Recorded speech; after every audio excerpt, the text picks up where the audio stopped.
Government is not reason. It is not eloquent. It is force. This is a quote from George Washington, and I wanted to quote George Washington here because he was right. Government is not reason, it is force. When we talk about politics, when we discuss about how politics should be conducted, it is always about what should the government do. But what is government? Politics embodies a variety of subjects. Some of these subjects are taxation, progressive versus flat rate tax, and corporate taxes, and how much should we cut tax rates, and government spending, and like how to fix the national debt, and what is a livable wage, and what the minimum wage should be. Should there be a minimum wage at all? How to deal with inflation, how to deal with credit expansion. Should we engage in credit expansion? How much credit expansion should we engage with? How to fix the affordability of housing and rent and unions, healthcare, mental health is a big discussion, LGBTQ rights, DEI policies, immigration policies, gun rights is a huge one in America, school choice, student loan debt, climate change is a big one. Foreign policy, of course, we cannot forget about foreign policy, oh my god. But what do all of these subjects have in common?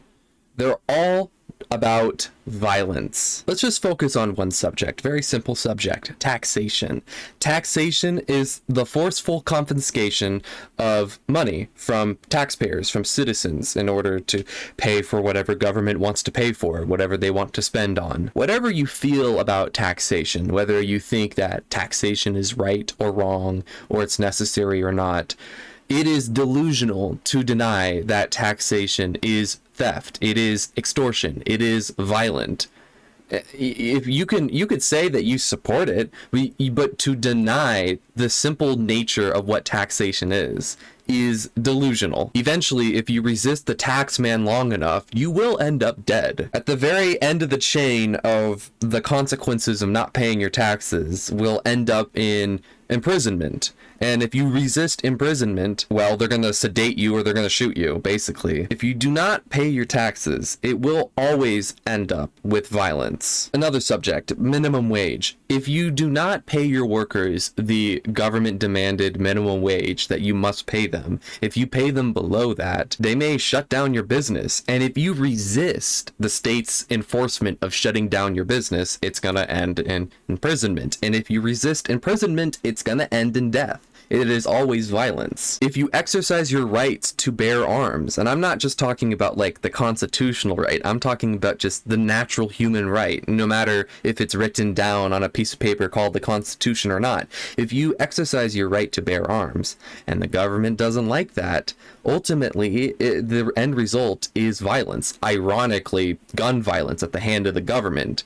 Again, you are faced with imprisonment. If you resist imprisonment, they kill you. The ATF, they raid your place because you are harboring weapons that they don't like that you have.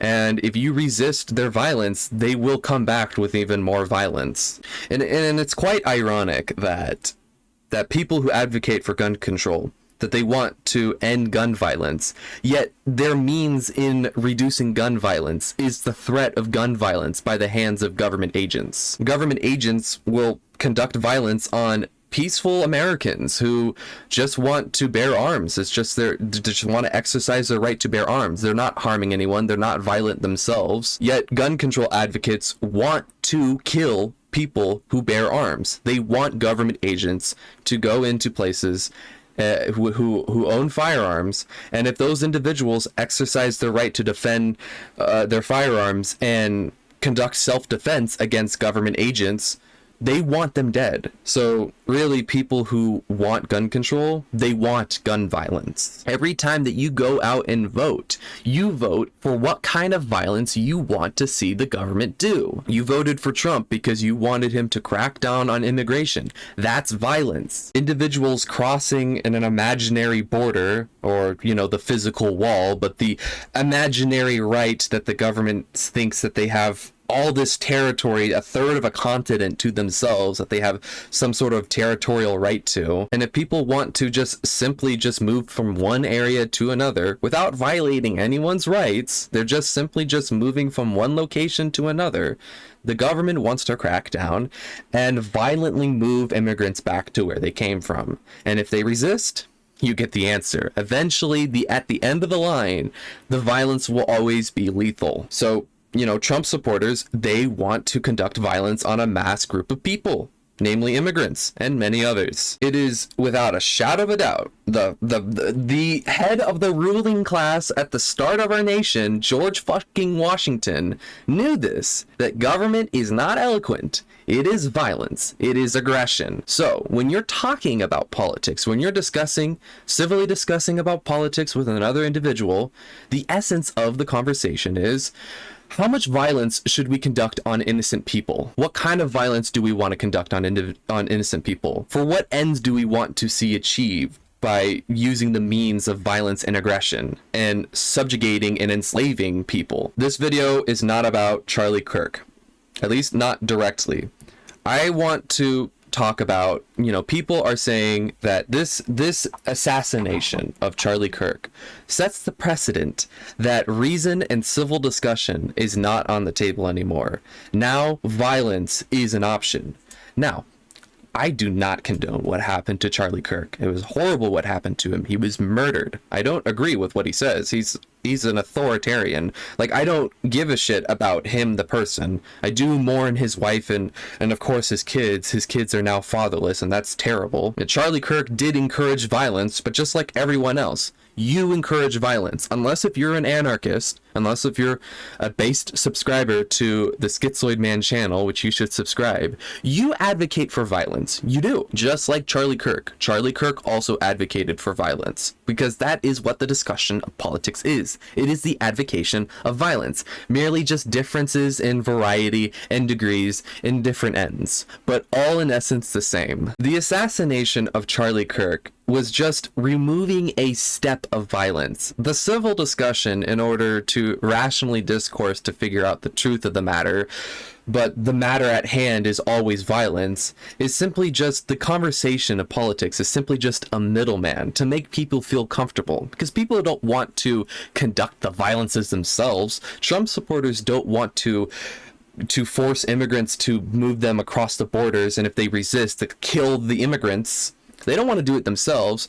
They want to essentially, in a way, hire government out to do that for them. And therefore, it's out of sight, out of mind. Just like buying chicken at the grocery store. Like, we don't hunt for food and meat ourselves. We don't want to do the dirty work of killing a living animal and slaughtering them and mass producing them for consumption.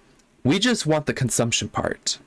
And forget about all the violence that took to take that animal and bring it to our dinner plate. The assassination of Charlie Kirk is really just an empire crumbling. The American empire is crumbling before our eyes. We are pretty much in a recession at this point. If you look at the jobs report, I don't know what the fuck a economic recession really means, but I know what a recession means. Like, going backwards, a weakening economy. That is a receding economy. That is a recession. And if you look at all the numbers, you don't even need to trust, don't trust the numbers that the government, that the jobs reports are giving you, because they're always skewed. You cannot trust government.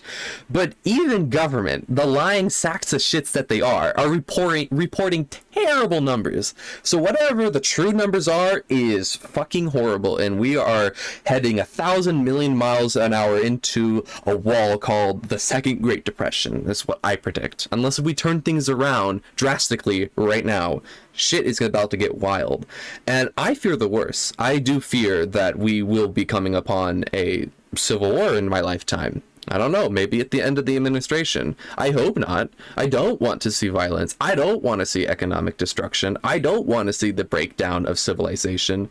But we are heading towards that very fast. And what happened to Charlie Kirk is just the beginning. Or, well, the beginning started a long time ago. But, it is the start of more violence. And this kind of violence, you know, the kind of civil discussions of politics that we discuss when we discuss about how should we enslave human beings from the comfort of our own screens on Twitter or the comfort of the dinner table talking with family members, there's going to be that middleman of comfort is going to be removed. It's going to be removed back. And this assassination of Charlie Kirk is just a symptom of that. We're going to see more violence at our home front. We're going to see more assassinations. We're going to see more violence on everyday Americans, not just high-profile people like Charlie Kirk. We're going to see some serious shit coming our way. And this is what happens when politics is in a death spiral. American politics is a death spiral right now. People are less unified than ever. People look towards their fellow Americans with more skepticism more than ever. And people are really just getting more political, more violent. They're taking violence into their own hands. No more are people gonna outsource their violence through voting. They're gonna take violence into their own hands. The American ruling class is dying. And from these ashes, unfortunately, we're going to see more ruling classes arise from this. Worst case scenario, we're going to see the collapse of the American civilization. We're going to see the American Civil War Electric Boogaloo Part 2. We're going to see people vie for control with more and more violence. But for the people who think that this setting the precedent that reason is over, that free speech is over, and now people are resorting to violence, they mistake that this is a natural consequence. This assassination is a natural consequence of the nature of politics itself. This is not about reason versus violence, about free speech and free discussion versus violence. This is actually just violence just getting more violent and becoming more and more personal. The unstable structures of American society is collapsing because violence, a system of violence, is inherently unstable, and it will unravel, it will death spiral. And since nothing will change because people still believe that violence is okay, a new system, more systems can be constructed out of the ashes of the death of the American civilization, and a neo-American ruling class will arise out of this, and the cycle will repeat. Politics, the empire, they all go through stages. They rise, they peak, they fall because it's inherently unstable, they die, and the belief of authority still remains in the people's consciousness, and they will construct new ruling classes. The slaves demand a ruling class. You as you vote for whatever side you want, for whatever you want, you vote for violence. You vote for enslaving people. So don't get too queasy when you see Charlie Kirk getting shot brutally, blood oozing out of his neck. I have not even seen the video. I've heard that it's terrible. I don't even want to see it because it's disgusting. But what you're seeing is your safe and comfortable walls are falling because your safe and comfortable walls are built on violence, and now you're seeing violence seep in to your daily lives. It'll get worse and worse and worse until violence is directly affecting you. Worst case scenario, America will turn out like the Civil War movie. If you've seen the Civil War movie that came out like a couple years ago or something, I mean, like, is that really far off from the truth? Is this not where we're heading right now? Don't be surprised when the subject at hand is the subject of how should we conduct violence. When those college students, and they go up and speak with Charlie Kirk, and Charlie Kirk is speaking with them, what they're talking about is I want to violate your rights. And the college student is like, I want to violate your rights. There's nothing fucking civil about that. The peaceful discussion on the subject of something very opposite from peaceful is just a veil. It is an illusion of comfort, so that we can all pretend that we're just working out our differences, that we're just peacefully figuring out a solution to our problems in society. But on, was it the 10th that Charlie Kirk died? On the 10th, reality came crashing in. The reality of politics. Politics is the discussion of what should happen. Like, who should we vote for? What policies should we advocate for? Should we have tariffs? Should we not have tariffs? Should we have progressive taxes? Should we not? How much tariffs should we have? How many taxes should we have? How much credit expansion should we engage with? How big should government be? How small should government be? But really, it's just a discussion of just how much violence do we want? Do we want less violence or do we want more violence? But everyone accepts that we need violence. And violence came that day with a bullet. on top of a rooftop, crashing down, killing Charlie Kirk.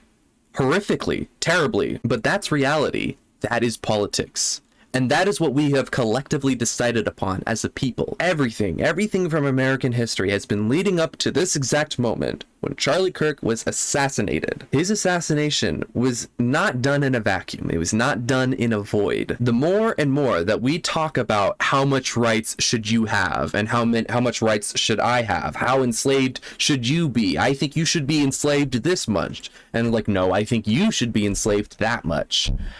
At the end of the day, civil discussion can only go so far until people actually start doing the shit themselves. The real shit, real politics, shooting people, murdering people.